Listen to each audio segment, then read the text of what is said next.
Franz Kafka's In the Penal Colony, In der Strafkolonie, is a haunting exploration of justice, power, and the human condition, written in 1914 and published in 1919. The story is set in an unnamed penal colony and unfolds as a chilling allegory that blends bureaucratic horror with philosophical inquiry. At its core, the narrative examines the tension between tradition and progress, the dehumanizing effects of authoritarian justice systems, and the unsettling psychology of those who serve such regimes. Plot summary. The story begins with the arrival of a foreign visitor, referred to as the Traveler, at a penal colony where he is invited to witness an execution. The officer, a fervent adherent of an old regime, is in charge of the execution machine, an elaborate contraption designed to inscribe the condemned man's sentence into his body over a period of 12 hours, ultimately killing him. The condemned man is a simple-minded soldier who has been sentenced to death for failing to salute his superior. As the officer enthusiastically explains the machine's mechanics and its philosophical underpinnings, the traveler listens with increasing horror. The officer laments that the colony's new commandant no longer supports the machine, and he hopes the traveler will endorse the system publicly. However, when the traveler refuses, the officer, in a final act of desperate devotion to the old ways, places himself into the machine to demonstrate its righteousness. Ironically, the machine malfunctions and kills him quickly and messily without the intended spiritual epiphany. The execution machine, a symbol of bureaucratic violence. The execution device is central to Kafka's allegory. It is a complex, almost sacred object to the officer, who treats it with religious reverence. The machine serves both as an instrument of justice and a ritual of punishment. It inscribes the law literally onto the body of the condemned, reflecting the old regime's belief that punishment must not only hurt, but must reveal the law's moral authority through suffering. Kafka's detailed description of the machine, its needles and gears, mirrors the excessive, mechanical bureaucracy characteristic of modern institutions. It is a grotesque embodiment of a system that values procedure over human life.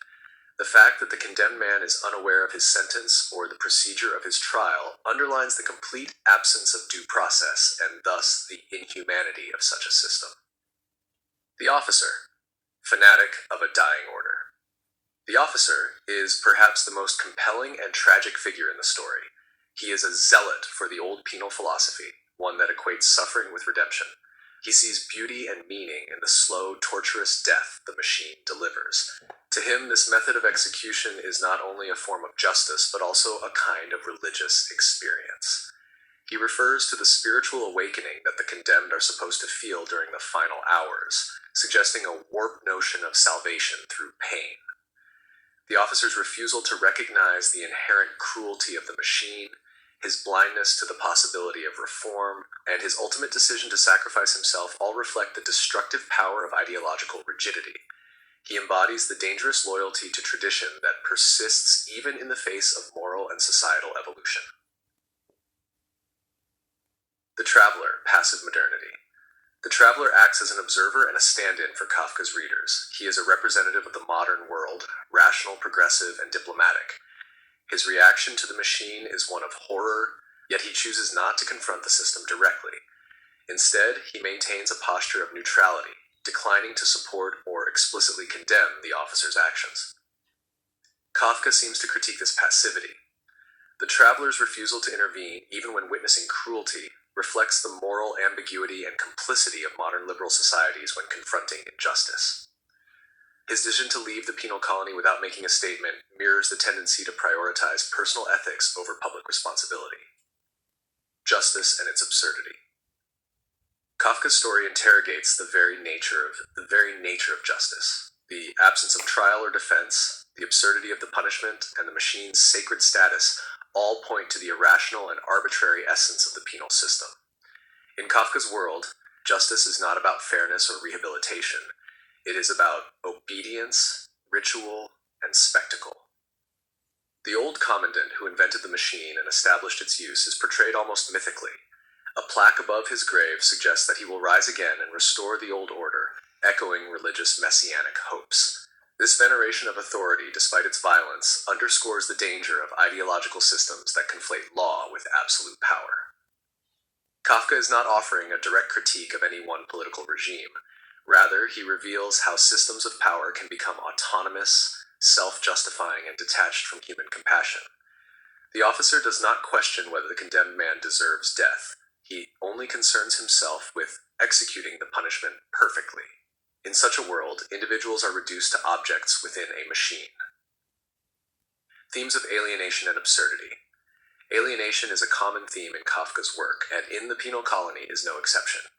Each character exists in isolation.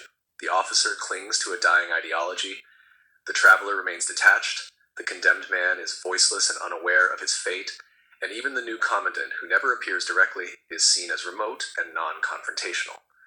This existential loneliness contributes to the absurdity of the story. The machine, once a symbol of cosmic justice, has become obsolete and absurd, malfunctioning and collapsing under its own weight. Kafka's bleak view reflects a world where meaning is no longer clear and rituals continue long after their significance has vanished. Religious undertones. Kafka, a writer deeply influenced by religious thought yet personally ambivalent about religion, weaves spiritual metaphors throughout the story. The machine's promise of epiphany through suffering parallels certain Christian ideas of martyrdom and redemption. The officer's belief that the condemned man will receive a vision of the justice of his punishment recalls the doctrine of divine revelation through pain. Yet Kafka subverts this notion. The machine fails, the epiphany never comes, and the officer dies quickly and without enlightenment. Kafka suggests that suffering does not inherently lead to understanding or redemption, another blow to the traditional belief in the redemptive power of pain. Legacy and interpretation. In The Penal Colony has been interpreted in myriad ways, as a critique of totalitarianism, a parable about colonialism, a study in legal philosophy, and a reflection of Kafka's own anxieties about guilt, obedience, and the inscrutability of authority. The story's ambiguity is its strength, allowing readers to draw parallels to historical events such as fascist regimes, religious inquisitions, and even contemporary debates over capital punishment and prison reform. Its enduring relevance lies in its ability to challenge readers to examine how justice is administered, the role of institutions, and our complicity in systems we deem unjust but do not oppose. The tension between the old and new orders in the story mirrors the broader societal transitions of Kafka's time, from empires to modern democracies, from dogma to relativism. Conclusion.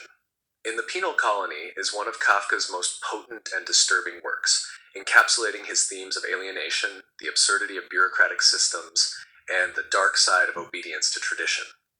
The story offers no easy resolutions. Instead, it confronts us with a nightmarish vision of justice carried to its extreme, and a meditation on the moral vacuity of systems that fail to see the human being beneath the law. It is a powerful reminder that the machinery of power, when left unquestioned, can become a monstrous idol, beautiful to some, deadly to all.